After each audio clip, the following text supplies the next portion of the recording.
friend. All right, hello everyone. Welcome to D4A. How are you all doing? You need a mic. I love the passion. You need a mic. So, You I'd like to with the mic. introduce the first major panel of today's event, Blockchain-Powered Democracy, from DAO to self-sovereignty. And we're going to get into the rabbit hole and unpack a lot of that. And I'd also like to warmly introduce Grace Rachmani and Sebastian Rodriguez. If you'd like to say a word about yourselves. Sure.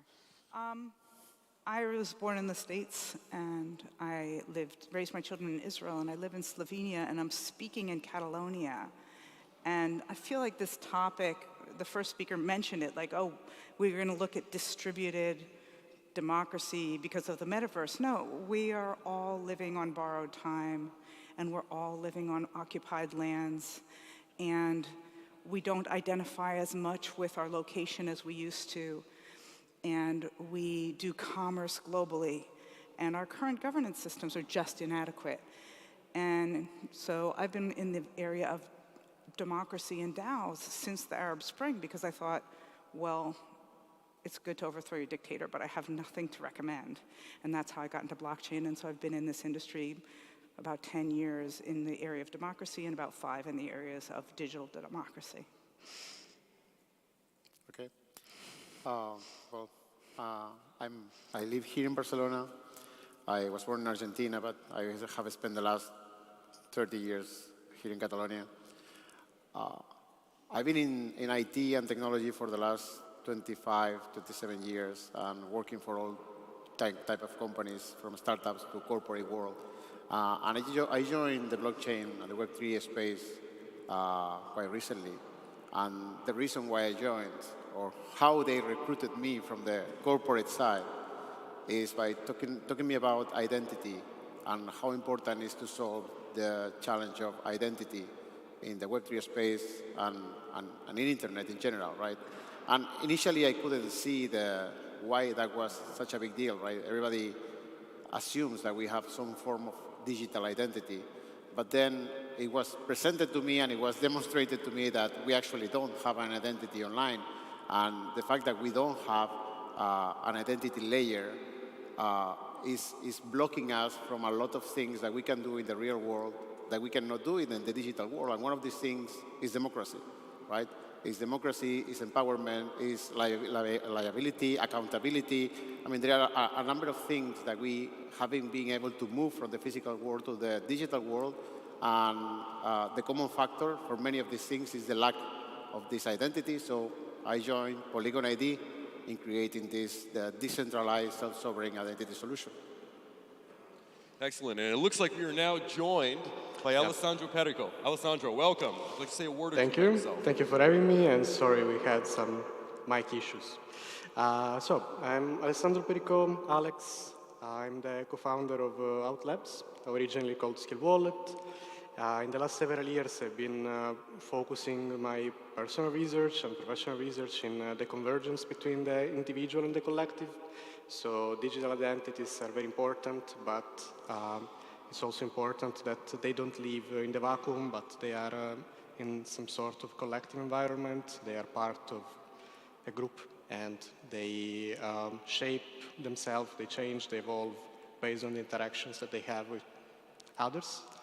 And yes, that's mostly about it. Regarding digital identities, again, I would say that they are the main atomic unit of what a DAO is, what a collective is. So it's important that, again, they are not isolated, but they're part of a collective stack, let's say, so that communities can truly be decentralized. Excellent. And also, just a little bit about me. I am the host of Crypto with English, which you can find on Spotify and Apple. It's a very robust, ever-growing, popular, hot, I guess you could say, DeFi blockchain podcast. Please check it out. I also regularly speak at these events as a keynote speaker as well. So I'm very happy and elated to be on stage with all of you today. So first and foremost, the big elephant in the room, FTX. Now, I know we're talking about DAOs, and I know we're talking about, self-sovereign identity here, but I guess you could say, as a macro view of things, what does the FTX incident mean for DAOs, self-sovereign identity, and the overall democratic process in this space? What does this mean? Yeah. What are the implications of that? Obviously, we didn't prepare for that, but you kind of have to mention it. And I think it's very interesting. One of the things that's quite interesting about it is that you see that FTX was a centralized organization, and that a lot of the organizations that have been bleeding in crypto have been centralized, not the decentralized ones. Of course, that's not the conclusion the governments are going to take, but these are decentralized organizations. And if you look at the story, it'll talk about how, you know, Binance is this rogue organization, or the decentralized exchanges are these rogue organizations. But those aren't the ones that went under. The one that went under is the one that's centralized and people buying each other's tokens. And so this lack of transparency is actually what we've been fighting about. And I think it's a bit of a shakeout. It's going to be very interesting to see how that impacts the organizations that are really DAOs, because the ones that are DAOs have to show what they're doing. But it also points at this issue of identity, which is really obvious, where we have this both in our regular banking system and in the banking system that we have there. But it's like, okay, we have these non-democratic organizations like the Federal Reserve, like the European Commission that manages the banking, like the IMF. We didn't elect those people. And they don't, and what they're doing in terms of buying each other's stocks is completely opaque to us. And I think that this is what we really need to learn from FTX and from that incident, is like, you don't know what's going on with the financial basis of your democracy, which is really important, and you don't know who's doing what. And one of the things that we've also seen that DAOs really have the potential to do, and we're seeing in the digital space, is like, okay, if you belong to a bank or you belong to Google, right, you're using it, you have no way of influencing that thing. Like, there's a council up top and you're just a customer or whatever else. And DAOs are really changing that, and I think that really connects with what Sebastian is saying about self-sovereign identity. You can actually know who the managers are, what they did, but also who the customers are and who the users are, and give them some sort of power. So I'm very interested in hearing like what you have to say about how people can participate at different levels in the organizations they belong to with self-sovereign identity. Mm-hmm. Okay. First, I wasn't, since the topic is quite recent and, and current, I don't think there's a prepared answer for that. So FTX, I think the entire blockchain Web3 movement, we can be seen in using Marxism to explain it, right? As if the traditional economy is the thesis and the Web3 is the antithesis, we still need to reach a third stage, which is the synthesis, which means we have founded a number of decentralized solutions like DAOs, decentralized exchange, et cetera, basically trying to break and to move away from all the old structures, right? In a such radical way that sometimes I think we have forgotten some of the learnings from the previous industries, like transparency, accountability, due diligence, et cetera, right? So I think we can move in the direction of decentralization without forgetting the good practices that we learned so painfully in the previous economy, right? I think FTX is probably a case of a lack of proper due diligence and proper control and transparency, right?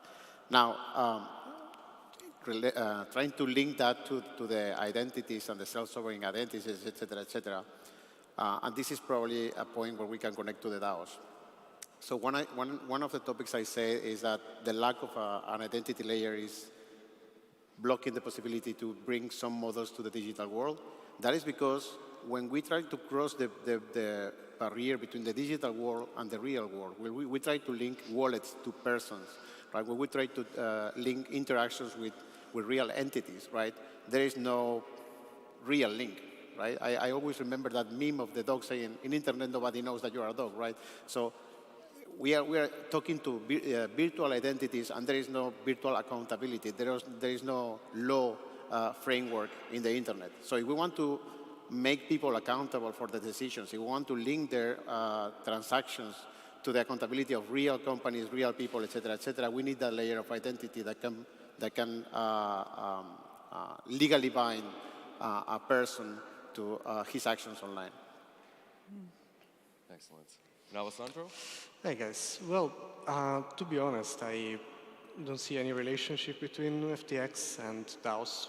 I believe centralized institutions or centralized businesses, companies, and so on have a lifespan, and we are quite aware of this.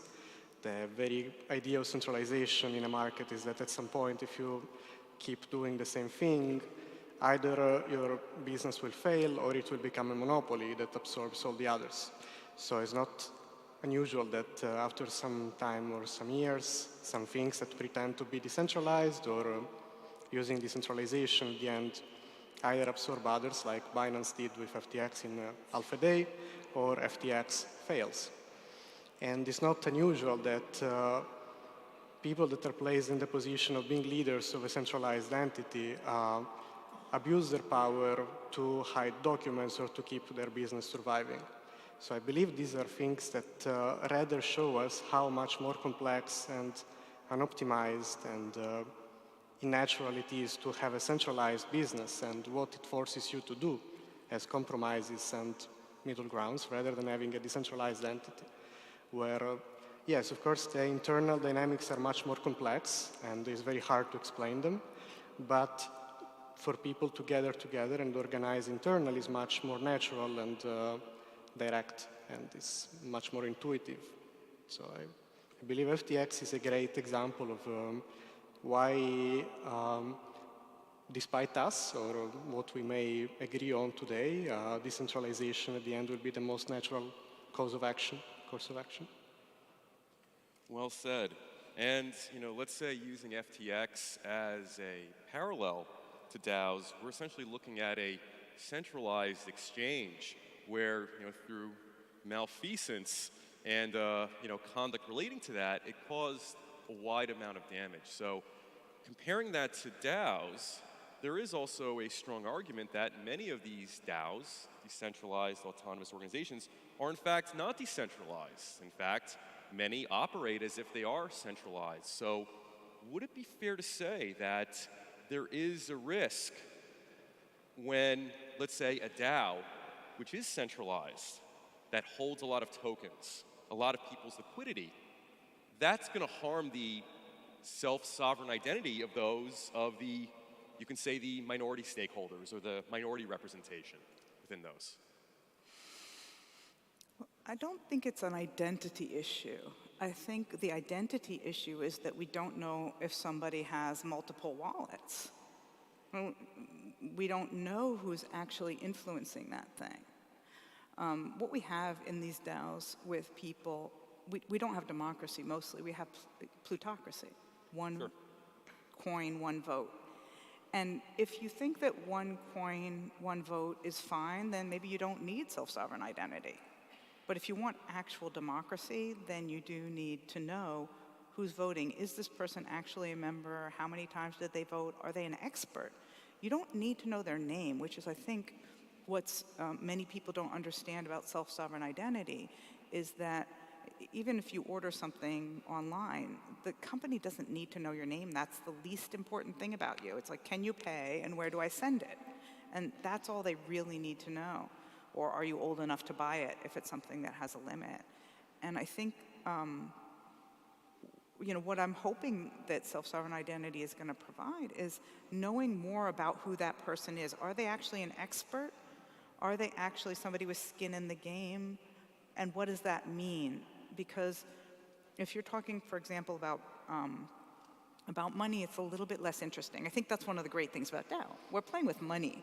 And people are going to lose money, people are going to make money. We're not playing with weapons, we're not playing with our water supply, it's an experimental space. But if you're talking about water and we need to build a hydroelectric dam to make electricity, there's people with skin in the game who work at the hydroelectric company who are experts, but they're not the same people who live by the river.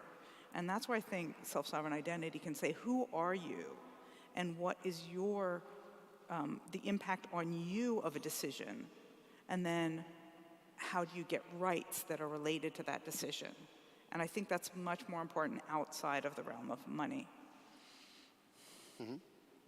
Well, to summarize it maybe a bit, in terms of what are the use cases of self-sovereign identity for DAOs and decentralized governance. First, as you say, is the anonymous access. I want to participate in a community without disclosing too much about myself.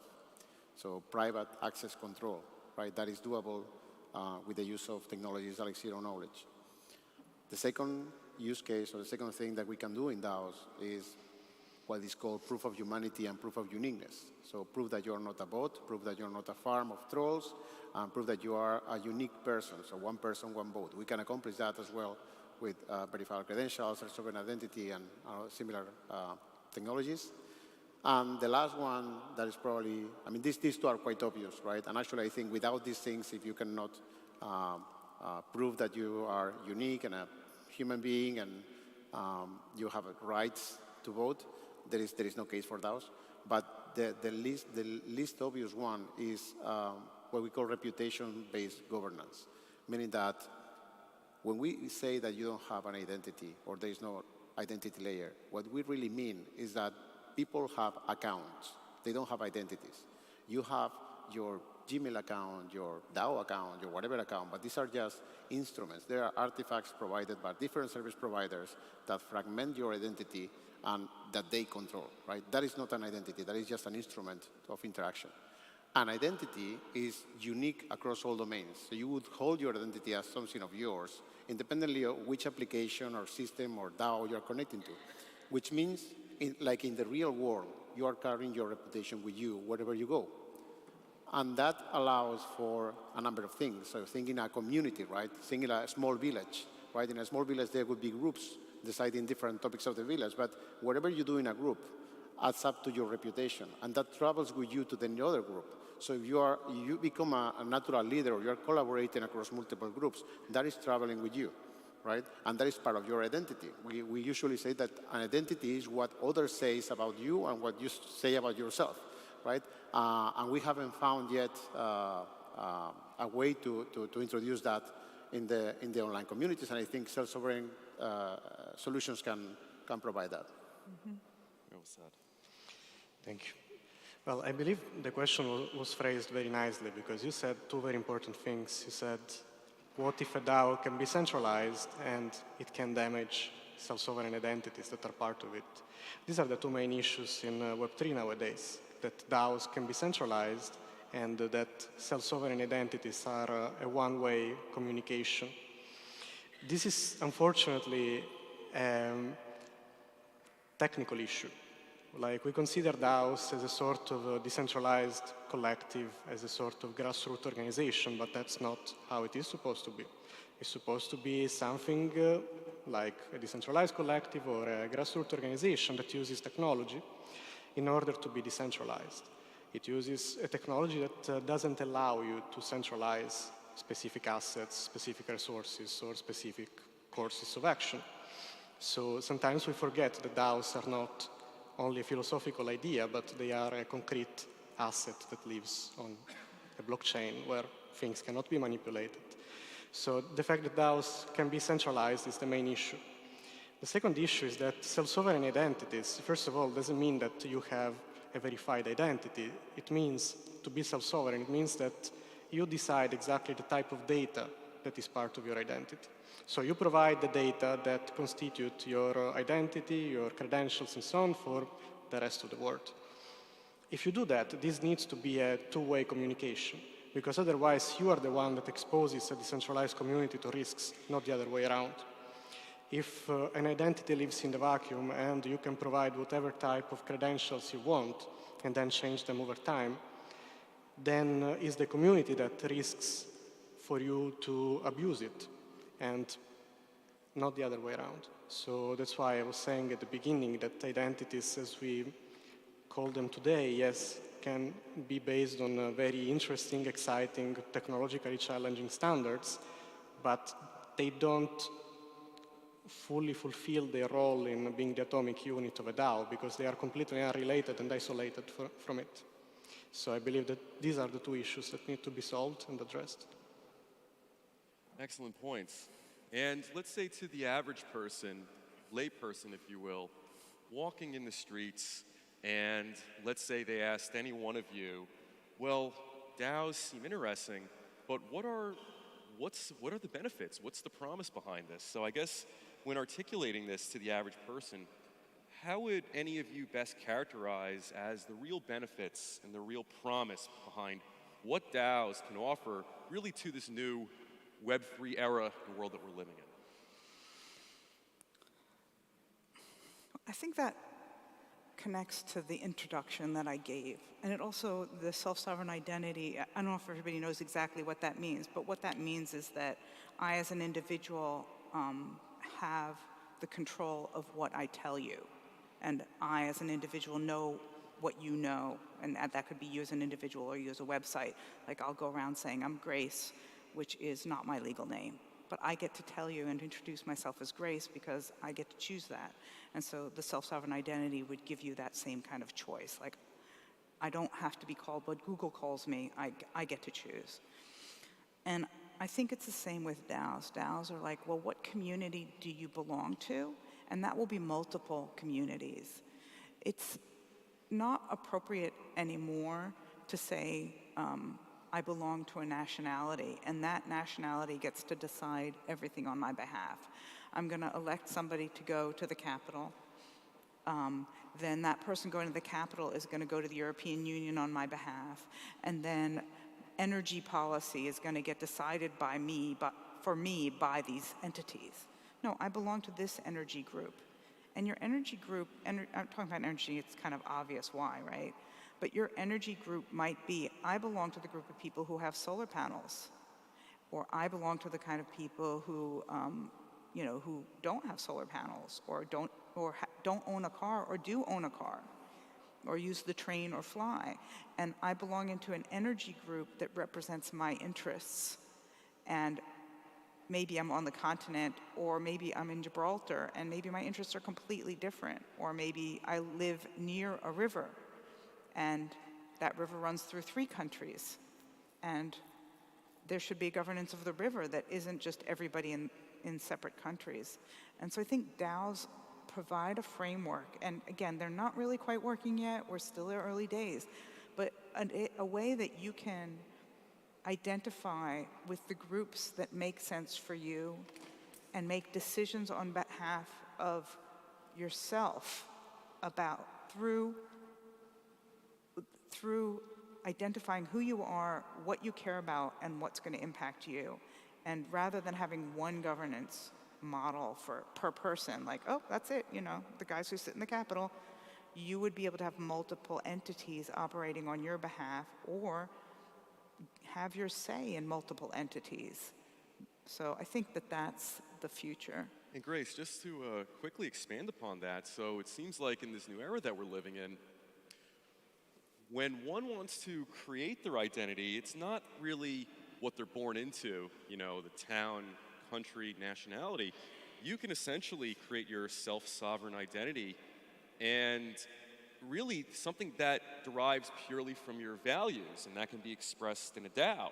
So essentially, it's like I'm not merely American in of itself. I can essentially develop a self-sovereign identity, and from that, navigate towards, you could say, the DAO that best represents, let's say, my thoughts, my beliefs, my value systems.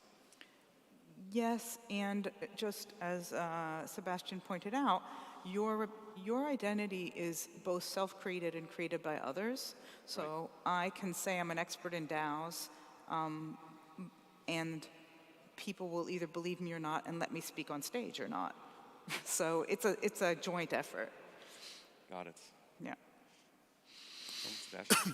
Yeah, to your original question of what we think DAOs can do for us, I'm trying to be very realistic. DAOs, for how far I have seen, have proven to be effective when the purpose that they follow is easy to become programmatic, right? So when they are deciding on changing a protocol or when they are deciding where to invest, which are very discrete decisions, they tend to be very effective. I think the other types of DAOs about philanthropy, grants, media, etc., they are still trying to find a way to work.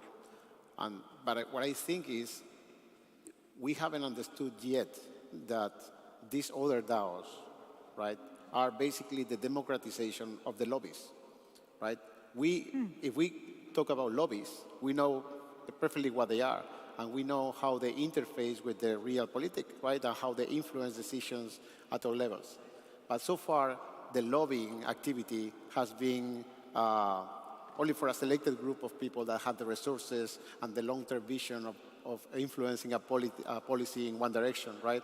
And I think non-programmatic DAOs, so DAOs beyond protocols and investments, have the potential to democratize these lobbies and create lobbies funded by individuals.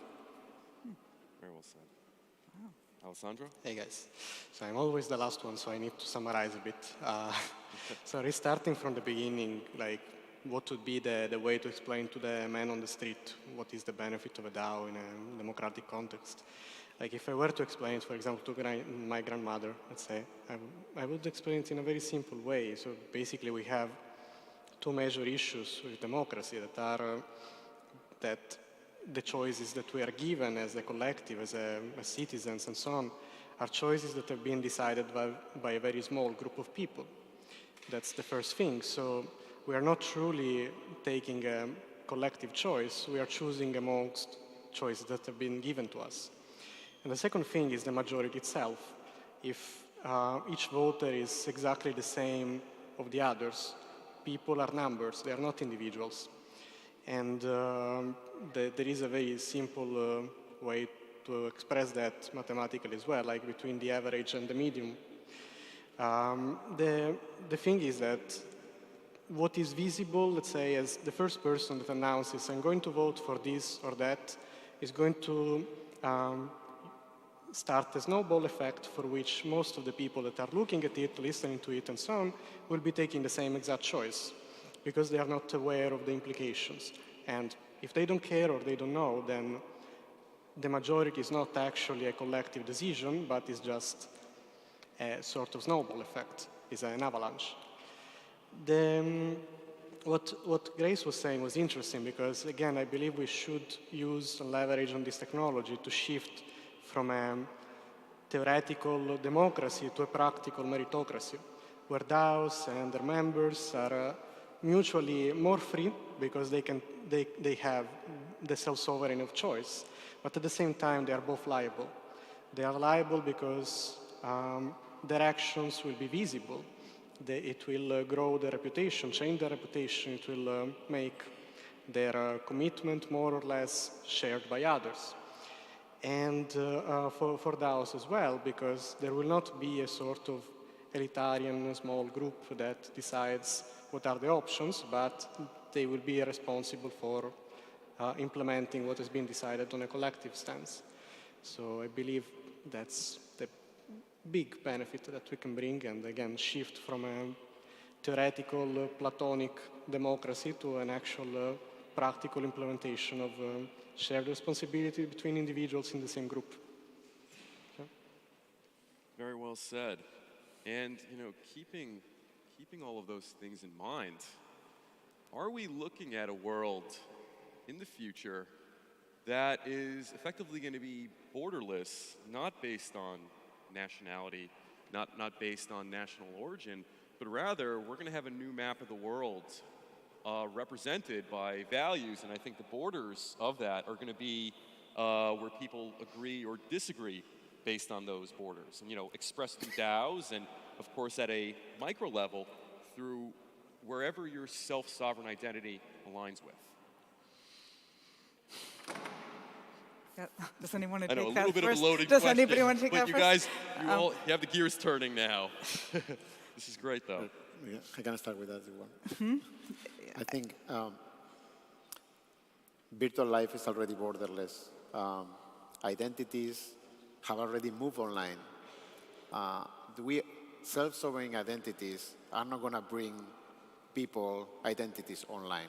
They are already living there, right? And to think that they are not is delusional. The people have already created their lives there. The thing is that they have done that in a framework that sets certain relationship of power between the ones holding the data and themselves, right? That's what we're trying to change. We are not trying to bring people online and their identities online.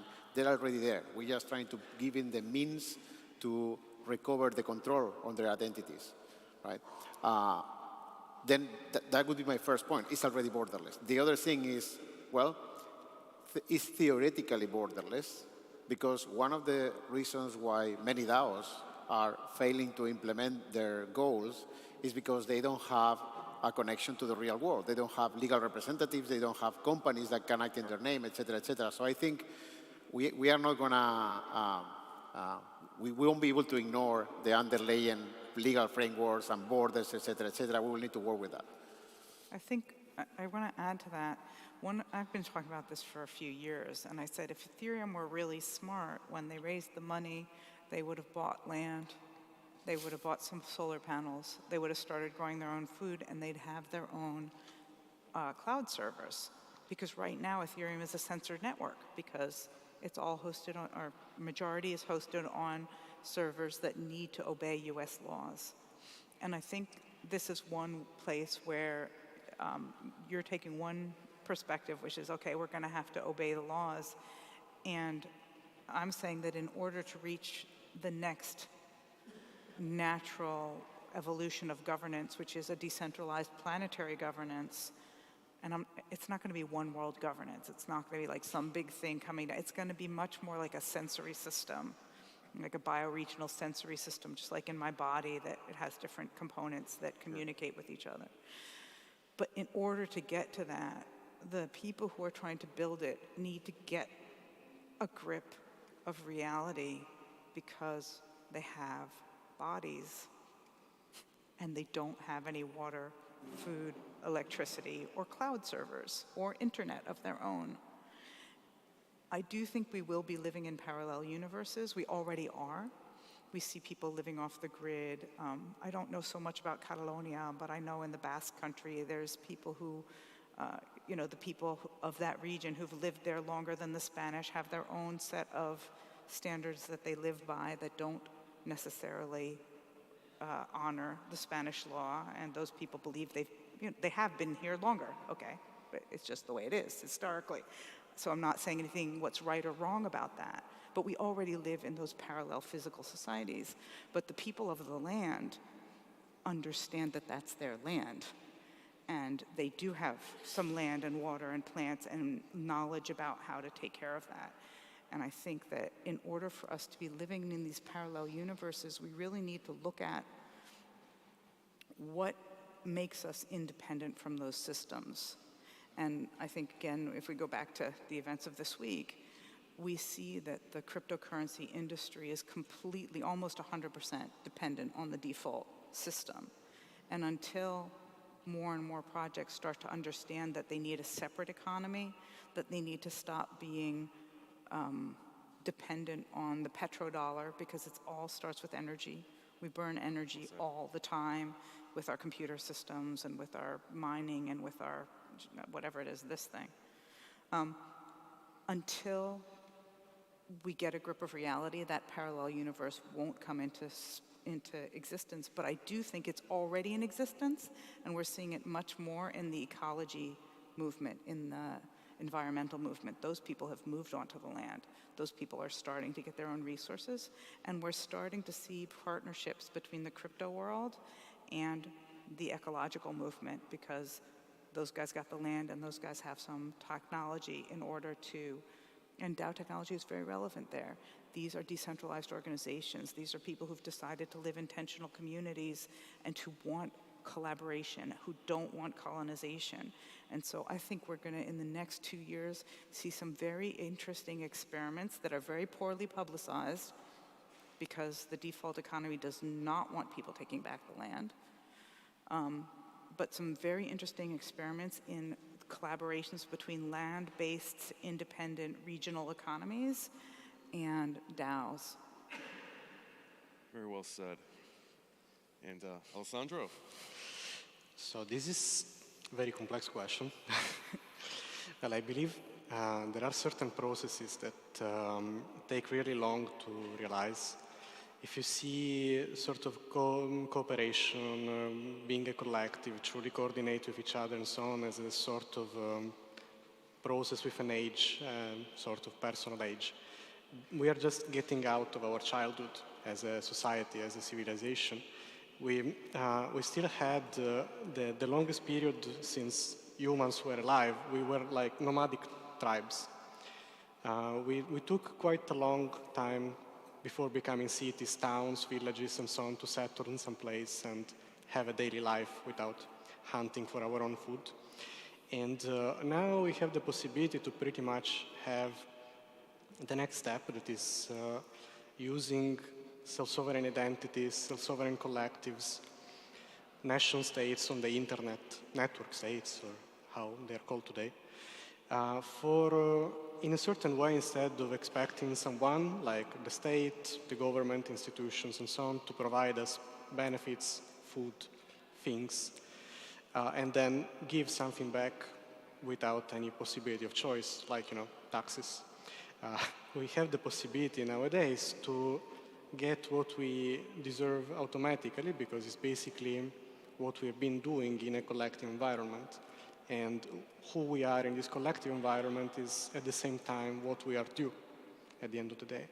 So I believe we are kind of given a fork choice, a dual option. Either we keep expecting to pursue personal benefits and keep self-sovereign ideas on the paper as philosophical concepts, or we actually implement them, and if we coordinate with each other without relying on external institutions, then I believe we are unstoppable and we are ready to go to the third stage of human civilization.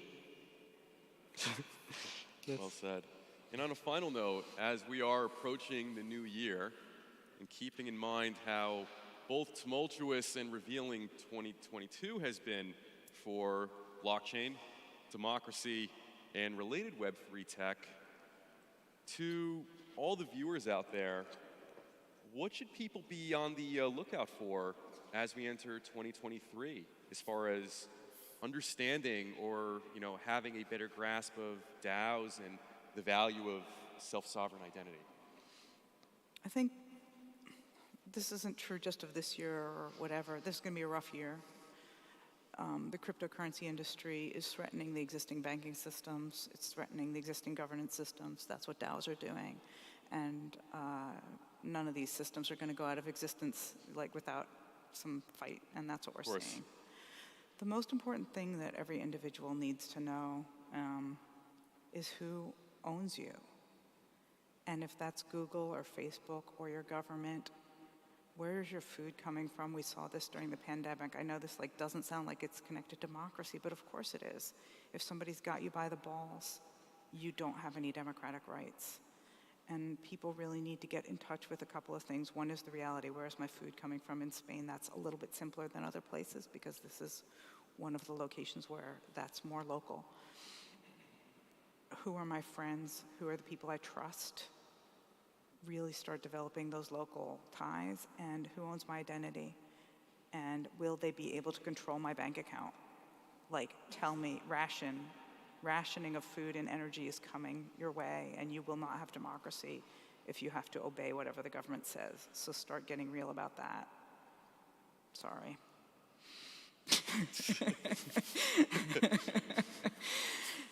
Maybe I'll try to bring a more positive note. So my last two comments probably regarding self-sovereign identity, and in 2023, I think things like FTX and other things that we have seen during this year are going to bring more regulation to the crypto world, want it or not. And I think self-sovereign identities and the technologies that support that, like zero knowledge and other things, they they are the opportunity to implement this regulation without giving up too much of our privacy. So things like KYC or anti-money laundering, or all the things that we have in the traditional economy can be implemented without being too invasive of our privacy. And then on a separate note about DAOs and governance, right? When I joined the Web3 world and I joined the world of self-sovereign identities and all the related technologies, and after 20-something years in technology, I firmly believed that it was impossible to have proper democracy online, right? So privacy, anonymity, lack of central control, all the things that you get on a piece of paper, right? I firmly believe that that wasn't doable online for so many reasons, right? And I'm a proponent of the opposite right now, and I think it's food for thought to think we are technically capable of doing it right now. There is absolutely no reason why we couldn't take a nationwide election online right now with the technologies that we have. So then the question moves to why aren't we doing it? Why aren't we being more ambitious in implementing this kind of electronic democracy? And Alessandro, last but not least, the final word. So a positive final remark, I promise. Well, I believe in general if each individual is given the choice to decide the role, the part that they're going to play in a community, in a collective and so on, that means that, of course, yes, they are responsible, but at the same time they are free to associate, to organize, to create, and they are an unstoppable collective. Even if by doing this, by being more free, we were not to be able to solve all the problems that we have today. Either way, we would create a more open world, and by cooperating, at least we can try to make sure not to be the problem that we want to solve tomorrow. So that's my final remark. Well, very well said. And that concludes our panel today. And if we could just kind of give a round of applause to our very, very esteemed guests here today. Thank you. Just on a quick final note as well, I think at any given point that, you and I, look on the TV at any given point, there's usually a abundance of, you could say, catastrophes and negativity going on in the world. And if history has anything to show for it, democracy will always end up rising from the ashes. But it seems like the point is this, is that in what form shall that be in? And are we willing to endure and go the distance to make sure that it does? And perhaps it may very well be through our self-sovereign identities and you could say, the emergence and the prevalence of the DAO in the years to come. So thank you very much. Take care, everybody.